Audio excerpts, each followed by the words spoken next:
నమస్తే, welcome to health zone. ప్రస్తుతం చాలా తొందరగా విస్తరిస్తున్న వ్యాధుల్లో లంగ్ క్యాన్సర్ ఒకటి. లంగ్ క్యాన్సర్ అనగానే అందరికీ గుర్తొచ్చేది హాస్పిటల్స్, ట్రీట్మెంట్స్, అలాగే కీమోథెరపీ అని ఇలాంటివి గుర్తొస్తూ ఉంటాయి.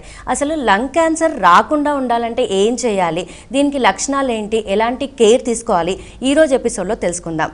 వరల్డ్ లంగ్ క్యాన్సర్ డే సందర్భంగా ఈరోజు దీని గురించి మనకు అవగాహన కల్పించడానికి ఈరోజు మనతో పాటు ఉన్నారు ప్రముఖ పల్మనాలజిస్ట్ డాక్టర్ వెంకటలక్ష్మి గారు ఉన్నారు. వారితో మాట్లాడి మరిన్ని విషయాలు తెలుసుకుందాం. నమస్తే మ్యామ్. నమస్తే అండి. Welcome to health zone ma'am. Hello doctor గారు, అసలు లంగ్ క్యాన్సర్ అంటే ఏంటి, దీనికి మెయిన్ లక్షణాలు ఏంటి? సో మన బాడీలో సెల్స్ అనేవి అన్కంట్రోల్డ్గా గ్రో అయినప్పుడు ట్యూమర్ లాగా ఫామ్ అవుతాయి. అది బాడీలో ఎక్కడైనా రావచ్చు, అండ్ అది అలవాట్ల వల్ల రావచ్చు, జెనెటిక్ కారణాల వల్ల రావచ్చు. మ్యూటేషన్స్ అనేవి ఒక చిన్న రిపేర్ మెకానిజం పోయిందంటే బాడీలో అది కంటిన్యూస్గా సెల్స్ మల్టిప్లై అయిపోతూ ఉంటాయి ఆ ఏరియాలో. దాన్నే మనం క్యాన్సర్ అని అంటాం. సో లంగ్ క్యాన్సర్ అనేది ఇప్పుడు మనం ఇంతకుముందు అయితే ఓన్లీ స్మోకర్స్లో వాళ్ళలో వస్తుంది అని అనుకునేవాళ్ళం. ఇప్పుడు నాన్ స్మోకర్స్లో వేరే వేరే కారణాల వల్ల, ఆక్యుపేషనల్ ఎక్స్పోజర్ వల్ల కూడా చాలామందిలో క్యాన్సర్స్ అనేవి చూస్తున్నాం. సో దానివల్ల నంబర్స్ అనేవి ఇంక్రీజ్ అవుతున్నాయి. సెకండ్లీ డయాగ్నోసిస్ కూడా బాగా ర్యాపిడ్గా, అంటే అర్లీ స్టేజెస్లోనే డయాగ్నోస్ చేయడం అనేది జరుగుతుంది. దానివల్ల నంబర్స్ అనేవి మనకి ఇప్పుడు కనిపిస్తున్నాయి. సో డాక్టర్ గారు, ఏ స్టేజ్లో వీళ్ళకి ట్రీట్మెంట్ అనేది స్టార్ట్ అవుతుంది? సో బేసిక్గా మనం ఫస్ట్ టైం వచ్చినప్పుడు, హాస్పిటల్కి వచ్చినప్పుడు ఏ స్టేజ్లో క్యాన్సర్ ఉందనేది నిర్ధారించాల్సి వస్తుంది. ఓకే. ఫస్ట్ మనకు patient first time chest discomfort కానీ, ఫస్ట్ టైం చెస్ట్ పెయిన్ కానీ, ఆకలి తగ్గుతుంది, బరువు తగ్గుతుంది, కాఫ్ 2-3 వారాల కన్నా దాటి ఎక్కువ ఉంది, బ్లడ్ పడుతుంది, అలాంటి లక్షణాలు రాగానే ఫస్ట్ టైం విజిట్ చేయడం అనేది కొంచెం రేర్ అనమాట. సో కొంచెం లేటర్ స్టేజెస్లోనే విజిట్ అవుతారు.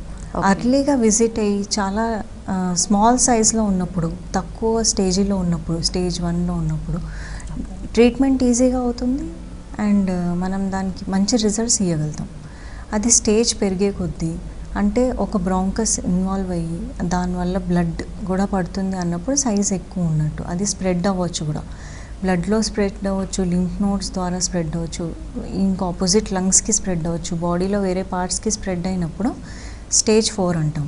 ఆ స్టేజ్లో ట్రీట్మెంట్ అనేది డిఫికల్ట్, బట్ దానికి కూడా మన దగ్గర ట్రీట్మెంట్స్ ఉన్నాయి. చాలామంది లంగ్ క్యాన్సర్ అనగానే ఇంకా ట్రీట్మెంట్ లేదు, మేము ఇంకా దీనికి హోప్లెస్ సిచ్యువేషన్కి వెళ్ళిపోతారు. అలా కాకుండా ఇప్పుడు మంచి కీమోథెరపీస్ ఉన్నాయి, టార్గెటెడ్ థెరపీస్ ఉన్నాయి. ఓన్లీ దేనివల్ల అయితే మ్యూటేషన్ వచ్చిందో దాన్ని టార్గెట్ చేసే మెడికేషన్స్ ఉన్నాయి. సో వీటన్నిటి వల్ల మనం లైఫ్ స్పాన్ని, ఈవెన్ స్టేజ్ 4 క్యాన్సర్ కూడా లైఫ్ స్పాన్ అనేది పెంచగలిగాం దానివల్ల. Okay. So at any stage diagnosis అనేది, అర్లీ డయాగ్నోసిస్ అనేది మోస్ట్ ఇంపార్టెంట్. లంగ్ క్యాన్సర్స్ ఎన్ని రకాలు ఉంటాయి, అందులో డేంజరస్ ఏది? ఇప్పుడు మనకి చాలా రకాల లంగ్ క్యాన్సర్స్ ఉంటాయి. ఎడ్నోకార్సినోమా అంటారు, స్మాల్ సెల్ కార్సినోమా అంటారు, లార్జ్ సెల్ కార్సినోమా అంటారు. సో డిఫరెంట్ టైప్ ఆఫ్ క్యాన్సర్స్కి డిఫరెంట్ టైప్ ఆఫ్ ట్రీట్మెంట్ ఉంటుంది. సో అగ్రెసివ్ ట్యూమర్స్ అంటే స్మాల్ సెల్ ట్యూమర్స్ చాలా ఫాస్ట్, ర్యాపిడ్గా స్ప్రెడ్ ఎక్కువ ఉంటుంది, ట్రీట్మెంట్ కొంచెం డిఫికల్ట్ ఉంటుంది. అదే మనకి ఎడ్నోకార్సినోమాస్ అయితే టార్గెటెడ్ థెరపీస్ ఉంటాయి, టైప్ ఆఫ్ క్యాన్సర్ మీద డిపెండ్ అయి ఉంటుంది. ఓకే. యా. సో డయాగ్నోసిస్ ఎలా ఉంటుందంటే, ఫస్ట్ రాగానే ఆ గడ్డ అనేది క్యాన్సరా, ఇన్ఫెక్షనా, ఇంకేమన్నా. సో ఒక గడ్డ ఉంది లేకపోతే ఒక లీషన్ ఉంది అనగానే క్యాన్సర్ కాదు, అది ఏ రకమైన ట్యూమర్ అన్నా అవ్వచ్చు, అది ఇన్ఫెక్షన్ కూడా అవ్వచ్చు. సో దానిలో ఫస్ట్ మనం ఇన్వెస్టిగేట్ చేస్తాం, దాన్ని ఎక్స్రేలో కొంత కనిపిస్తుంది, సిటీలో ఇంకా డీటెయిల్గా తెలుస్తాయి. ఇంకా దాని స్టేజ్ తెలుసుకోవాలి, ఎక్కువ ట్యూమర్ లోడ్ ఎక్కడ ఉంది అనేది అప్టేక్ పెట్ స్కాన్లో తెలుస్తుంది. ఆ తర్వాత మనం పెట్ని బట్టి బయాప్సీ చేసుకొని దాన్ని స్టేజ్ అనేది నిర్ధారిస్తాం. ప్యాసివ్ స్మోకింగ్ ద్వారా కూడా లంగ్ క్యాన్సర్ వచ్చే ఛాన్సెస్ ఉన్నాయా? సో ప్యాసివ్ స్మోకింగ్ అనేది డెఫినెట్గా ఒక ఎక్స్పోజర్ లాంటిదే. దానివల్ల ఆల్మోస్ట్ స్మోకింగ్ చేసే దానికంటే కూడా ఎక్కువ ఇన్హేల్డ్ కెమికల్స్ లోపలికి వెళ్తాయి.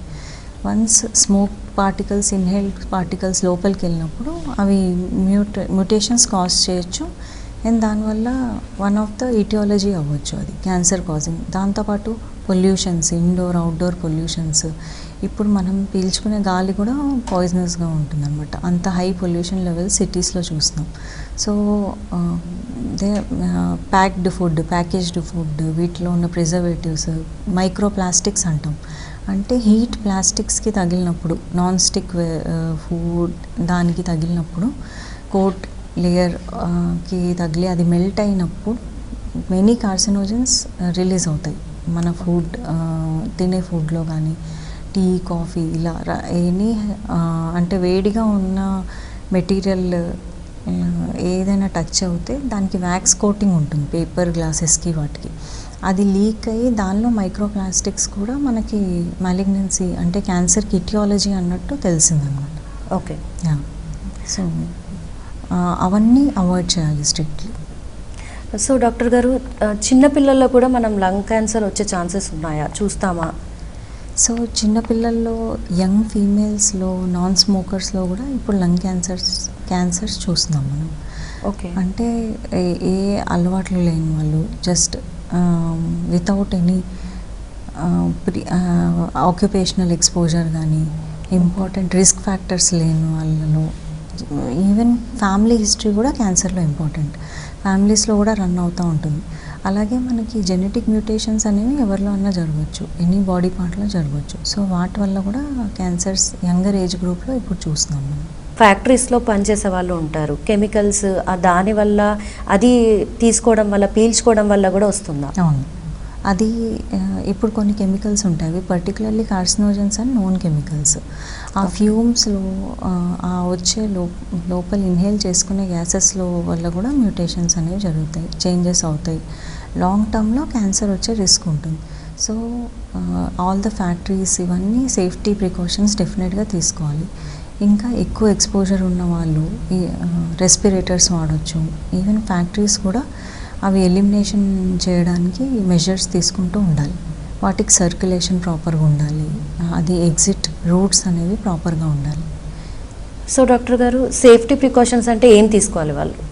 సో సేఫ్టీ ప్రికాషన్స్ అంటే ఇప్పుడు ఫ్యూమ్స్ ఉన్నాయి, అవి చిమ్నీస్ ద్వారా బయటికి వెళ్ళాలి, ఆర్ మినిమైజ్ చేసే వేస్ ఎతకాలి. మోర్ గ్రీనర్ వేస్కి వెళ్ళే కొద్దీ మాలిగ్నెన్సీ రిస్క్ మనకు తగ్గుతుంది. అంటే కార్బన్ పార్టికల్స్ ఇవన్నీ ఎక్కువ, ఎగ్జాస్ట్ ఫ్యూమ్స్, వీటిలో ఎక్కువ మాలిగ్నెన్సీ రిస్క్ అనేది ఎక్కువ ఉంటుంది. సో మనం గ్రీన్ వే ఆఫ్ ఎనర్జీకి వెళ్ళినప్పుడు క్యాన్సర్ రిస్క్ కూడా ఆటోమేటిక్గా ఎన్వైరన్మెంటల్లో మాలిగ్నెన్సీ కాజింగ్ ఫ్యాక్టర్స్ తగ్గుతాయి. అప్పుడు వాటర్ పొల్యూషన్, ఎయిర్ పొల్యూషన్స్ అన్నీ తగ్గుతాయి. సో ఈవెన్ దో ఎక్స్పెన్సివ్ అనుకున్నా better to go for sustainable green solutions. Lung క్యాన్సర్లో ఎన్ని స్టేజెస్ ఉంటాయి? So stage 1, stage 2, stage 3, stage 4. Distant metastasis అంటే స్టేజ్ 4 అనేది. సో స్టేజ్ 1లో ఉన్నప్పుడు ట్యూమర్ సైజ్ చిన్నగా ఉంటుంది, స్ప్రెడ్ తక్కువ ఉంటుంది. ఆ స్టేజ్లో ట్రీట్మెంట్ ఈజీగా ఉంటుంది అండ్ రికవరీ అనేది క్యూరేటివ్ ఇంటెంట్తో వెళ్తాం. క్యూరేటివ్ అంటే మనం దాన్ని పూర్తిగా తీసేయడానికి ట్రై చేస్తున్నాం అనమాట, కంప్లీట్ ఎలిమినేషన్ కోసం ట్రై చేస్తున్నాం. So next stage ma'am? ఇప్పుడు స్టేజ్ 2 వరకు కూడా ట్రీట్మెంట్ అనేది లోకలైజ్డ్ ఆర్ కొంచెం సర్జరీ, లోకల్ సర్జరీ, లోబెక్టమీ అలా చేసుకోవచ్చు. ఒకసారి స్టేజ్ 3, స్టేజ్ 4కి వెళ్తుంది. డిస్టెంట్ మెటాస్టాసిస్ అంటే డిఫరెంట్ పార్ట్స్ ఇన్వాల్వ్ అవుతున్నప్పుడు chemotherapy are radiotherapy along with మనం దానికి ఆంకాలజిస్ట్ చూసి ఇఫ్ ఎట్ ఆల్ ఫీజిబుల్ ఉంటే మాత్రం ఇలా ఐహెచ్సి మార్కర్స్, ఎడ్నోకార్సినోమాకి స్పెషల్లీ టార్గెటెడ్ థెరపీ, ఇమ్యూనోథెరపీ ఇవన్నీ కూడా ట్రై చేయొచ్చు. సో డాక్టర్ గారు, వన్స్ ఒకసారి వాళ్ళకి వచ్చాక ట్రీట్మెంట్ అయిపోయి నార్మల్ అయిపోయిన తర్వాత వాళ్ళకి మళ్ళీ వచ్చే ఛాన్సెస్ ఏమైనా ఉంటాయా? రికరెన్సెస్ అనేవి చూస్తాము క్యాన్సర్స్లో ఎప్పుడైనా ఫ్యూ మంత్స్ తర్వాత, depending on the stage, depending on the treatment taken and depending on ఎంత క్యూరేటివ్ స్టేజ్ మనకు వచ్చింది, రికరెన్సెస్ అనేవి చూస్తాము. సో కంప్లీట్ ట్రీట్మెంట్ తర్వాత మనం ఎవ్రీ ఇయర్ వాళ్ళని ఫాలోఅప్లో పెడతాము. సో అది ఆంకాలజీ పార్ట్ అనమాట. సో వాళ్ళు ఎవ్రీ ఇయర్ ఫాలోఅప్లో చేస్తారు. Our role comes in diagnosis, అంటే అది ముందు క్యాన్సరా కాదా అని తెలుసుకోవడం, దాన్ని బయాప్సీ చేయడము. సో పేషెంట్ ఫస్ట్ రాగానే we have to do x-ray, CT scan, వాటిలో కనిపిస్తుంది ఎంతవరకు ఉందో ట్యూమర్. ఆ తర్వాత 1 by 1 స్టేజింగ్ కోసం. అండ్ ఇన్ఫ్యాక్ట్ మనం బ్రాంకోస్కోపిక్గా అంటే ముక్కులోంచి చిన్న పైప్ వేసి లంగ్స్ వరకు వెళ్ళి ఏ రీజన్లో అయితే ట్యూమర్ కనిపిస్తుందో అక్కడ బయాప్సీ తీయాల్సి వస్తుంది. ఆ బయాప్సీ పీస్ని మనం టెస్ట్ కోసం పంపిస్తాం. ర్యాపిడ్ ఆన్సైట్ అంటాం. అంటే అది ఇమీడియట్గా మనకు తెలుస్తుంది క్యాన్సరస్ సెల్స్ కనిపిస్తున్నాయా లేదా. అప్పుడు ఫర్దర్ బయాప్సీ, ఫర్దర్ స్టేజింగ్ అనేది 1 by 1 చేస్తాం. ఇప్పుడు మనకి చాలా హై అండ్ టెక్నాలజీ వచ్చింది. Radial EBUS or linear EBUS వాడుకొని స్టేజింగ్ అండ్ డయాగ్నోసిస్ చాలా అక్యురేట్గా తక్కువ రిస్క్తో ఎక్కువ ఈల్డ్, అంటే ఒక ప్రొసీజర్ చేసినప్పుడు ఎక్కువ ఈల్డ్ వచ్చేలాగా ఇవన్నీ మనకి ఈబసెస్, ఈ ప్రొసీజర్స్ అన్నీ హెల్ప్ అవుతాయి. అప్పుడప్పుడు ప్లూరల్ స్టేజింగ్ కూడా చేయాలంటే థొరకోస్కోపిక్ ప్లూరల్ బయాప్సీ కూడా చేయాల్సి వస్తుంది. సో వీటన్నిటి ద్వారా మనకు టిష్యూ అనేది దొరుకుతుంది. అప్పుడు మనకి దానికి అది ఇన్ఫెక్షనా క్యాన్సరా అనేది నిర్ధారించుకొని అప్పుడు దాని ట్రీట్మెంట్ అనేది స్టార్ట్ అవుతుంది. జనరల్గా మనకు లంగ్స్కి సంబంధించిన డిసీజెస్ అంటే టీబీ కావచ్చు, ఆస్తమా కావచ్చు, లంగ్స్లో కొంతమందికి వాటర్ అని అంటూ ఉంటారు. ఇలాంటి వారికి అది కొంచెం నెగ్లెక్ట్ చేయడం ద్వారా క్యాన్సర్ వచ్చే ఛాన్సెస్ ఉన్నాయా? ఇప్పుడు మనకి లేట్ చేస్తే క్యాన్సర్ మిస్ అయ్యే ఛాన్సెస్ ఉన్నాయి. సో లంగ్స్ నీళ్ళు రావడం అనేది క్యాన్సర్లో కూడా అవుతుంది, టీబీలో కూడా అవుతుంది. ఫర్ ఎగ్జాంపుల్ చెప్తున్నాను, అలా ఏ డిసీజ్లో అన్నా అవ్వచ్చు. సో మనకి 2 డిసీజెస్ ఓవర్లాప్ అవుతున్నప్పుడు ఇప్పుడు ఆ నీరు రావడం అనేది టీబీ ట్రీట్మెంట్ తీసుకుంటే సపోజ్ దానిలో అది క్యాన్సర్ వల్ల వచ్చింది, సో అది మిస్ అయినట్టే. సో అందుకే టిష్యూ బయాప్సీ చాలా ఇంపార్టెంట్. మనకి స్లైడ్లో తీసిన పీస్లో స్లైడ్లో కనిపించేది మైక్రోస్కోప్ కింద కనిపించేదే మోస్ట్ ఇంపార్టెంట్. అది క్యాన్సర్ అని ఉంటేనే క్యాన్సర్ అని తేలినట్టు. లేదు ఎంపిరికల్ ట్రీట్మెంట్ పెట్టుకున్నప్పుడు చాలా డిసీజెస్ మిస్ అవుతాయి. డాక్టర్ గారు, వన్స్ ట్రీట్మెంట్ స్టార్ట్ అయిన తర్వాత ఒక పేషెంట్కి ఎలాంటి డైట్ మెయింటైన్ చేయాలి వాళ్ళు? సో డైట్ పరంగా ఇప్పుడు మా దగ్గర కూడా చాలామంది పేషెంట్స్ వస్తారు. డయాగ్నోసిస్ అయిన తర్వాత Ayurvedic or homeopathic or different మొడాలిటీస్కి వెళ్తూ ఉంటారు. సో మోర్ దాన్ మిస్గైడింగ్, వాళ్ళు స్టేజింగ్ మిస్ అయిపోతున్నారు. మనకి ట్రీట్మెంట్ స్టేజ్ అనేది లాస్ అవుతుంది అక్కడ. సో వాళ్ళు స్టేజ్ 1లో డయాగ్నోస్ అయ్యి అలా 3-4 months తర్వాత లేకపోతే ఒక 6 months తర్వాత మళ్ళీ రిటర్న్ వస్తారు విత్ స్టేజ్ 4 డిసీజ్. సో ఇవన్నీ లాస్ట్ మంత్స్, ఇవన్నీ మనకి మధ్యలో టైం వేస్ట్ అయినట్టు.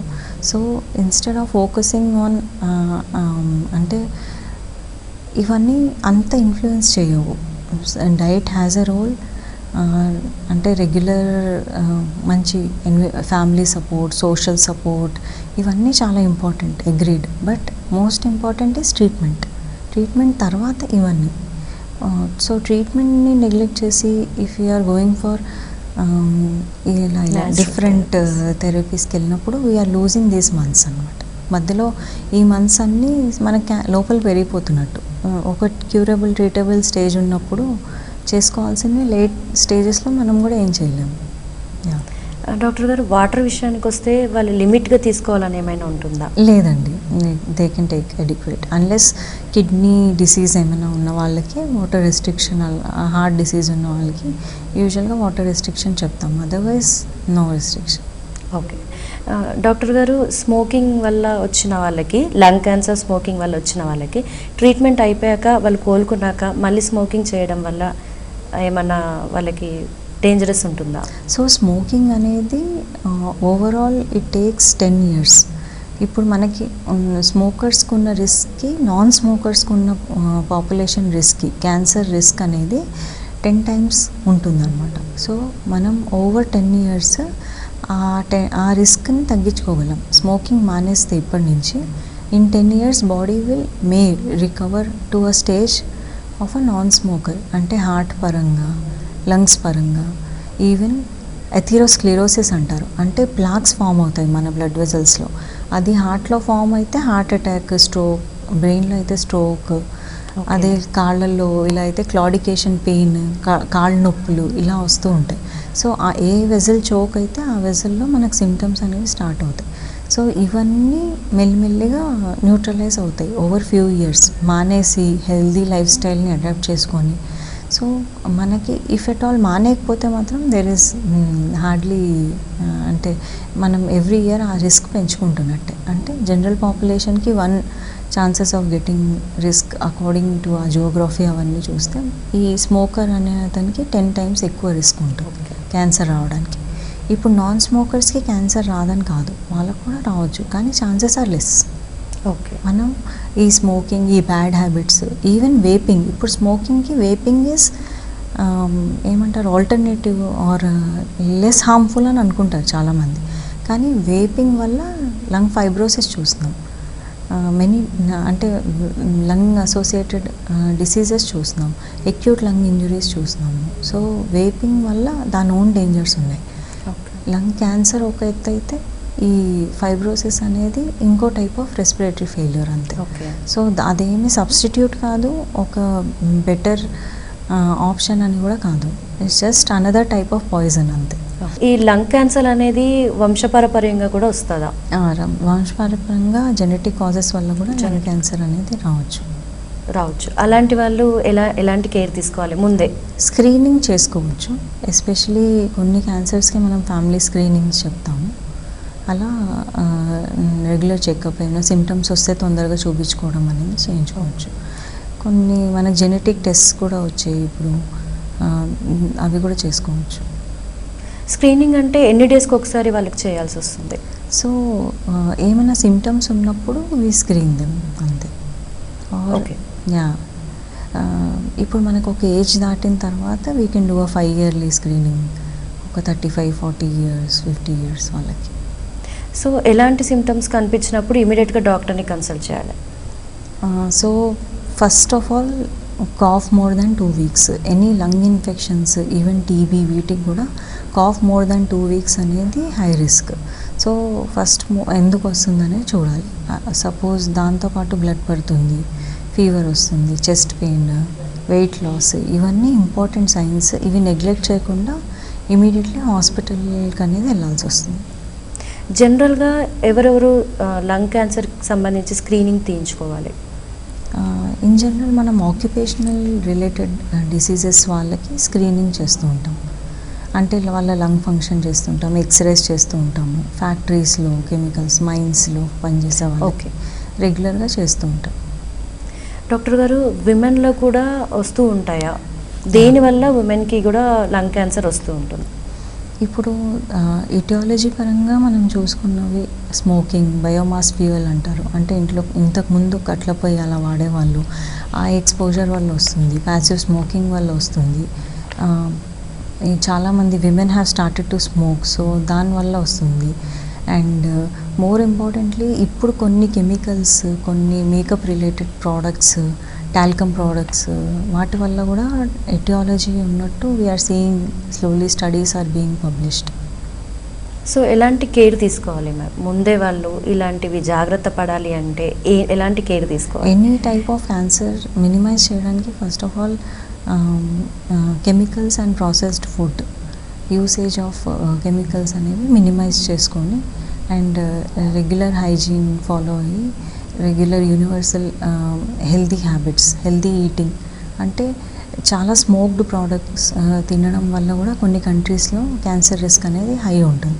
సో అలాంటి ఫుడ్స్ అనేవి అవాయిడ్ చేయాలి, especially out side foods, preferring home food, regular exercising, drinking water, 45 minutes of exercising minimum. ఇవన్నీ చేస్తే చాలా వరకు మనం రిస్క్ అనేది తగ్గించుకోగలుగుతాం.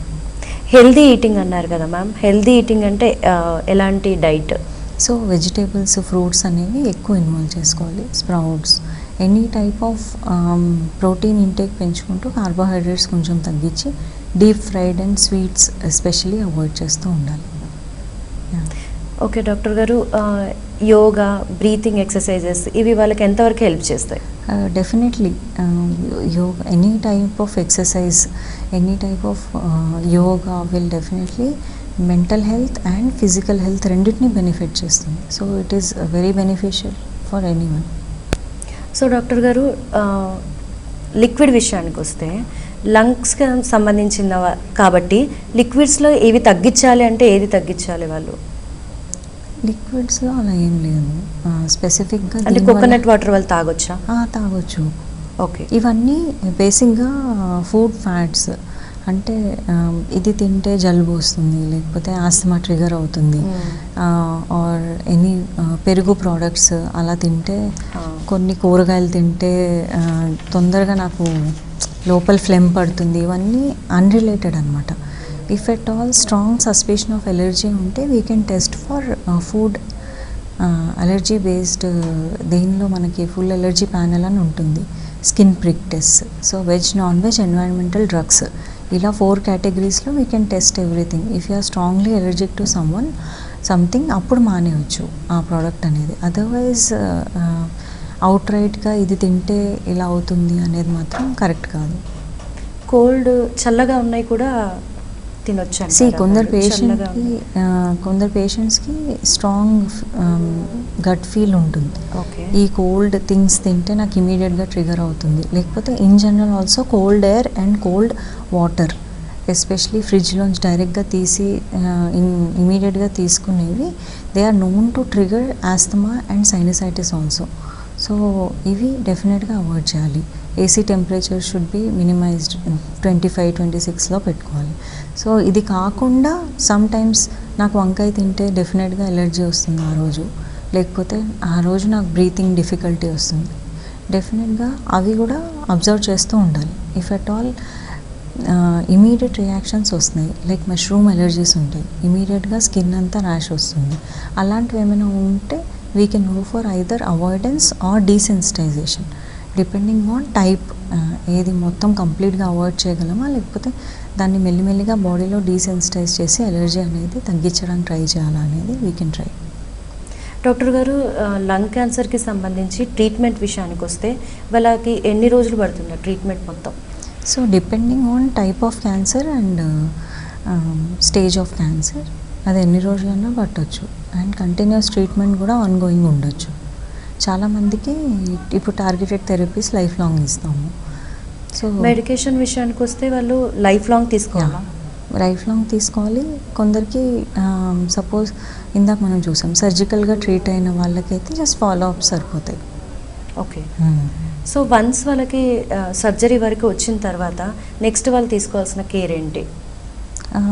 రెగ్యులర్ సర్జరీ తర్వాత స్పైరోమెట్రీ అంటాము, లంగ్స్ కెపాసిటీ ఇంక్రీజ్ చేసుకోవడానికి. They can do breathing exercises, అంతే. నథింగ్ స్పెషల్ ఫ్రమ్ వాళ్ళ సైడ్ నుంచి ఏం చేసేది ఉండదు. Usually medical and follow up ఎక్కువ ఉంటుంది. ఓకే.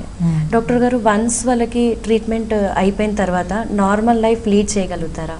Yeah definitely. అదే మనం ఫస్ట్ నుంచి అదే చెప్పడానికి ట్రై చేస్తున్నాము. క్యాన్సర్ అనేది ఒక లైఫ్కి ఎండ్ అనేది కానే కాదు, అస్సలు కాదు. ఇప్పుడు మంచి ట్రీట్మెంట్ ఆప్షన్స్ ఉన్నాయి మనకి. ఎనీ స్టేజ్లో కూడా సఫరింగ్ తగ్గించుకునే ఆప్షన్స్ ఉన్నాయి, కంప్లీట్గా ట్రీట్మెంట్ చేసుకునే ఆప్షన్స్ కూడా ఉన్నాయి. సో డెఫినెట్గా ఇలాంటి సిచ్యువేషన్లో సైన్స్ ఇంత ప్రోగ్రెస్ చేసినప్పుడు once a cancer is diagnose, దానికి కంప్లీట్గా హోప్లెస్ అయ్యే అవసరం అయితే లేదు. థ్యాంక్ యూ డాక్టర్ గారు, thank you so much. Lung క్యాన్సర్కి సంబంధించి ప్రతి విషయాలు చాలా క్లియర్గా చక్కగా మన ప్రేక్షకులకు ఎక్స్ప్లెయిన్ చేశారు. Thank you ma'am, thank you so much. Thank you everyone. So చూసారు కదండి, హెల్దీ లంగ్స్ని మనం మెయింటైన్ చేయాలంటే డాక్టర్ గారు చెప్పినట్టుగా అన్ని ఫాలో అవ్వడం వల్ల మనం హెల్దీగా లంగ్ క్యాన్సర్ నుంచి దూరంగా ఉండవచ్చు. ఇది ఇవాల్టి మన హెల్త్ జోన్. నెక్స్ట్ ఎపిసోడ్లో మళ్ళీ కలుద్దాం. అంతవరకు సెలవు, నమస్తే.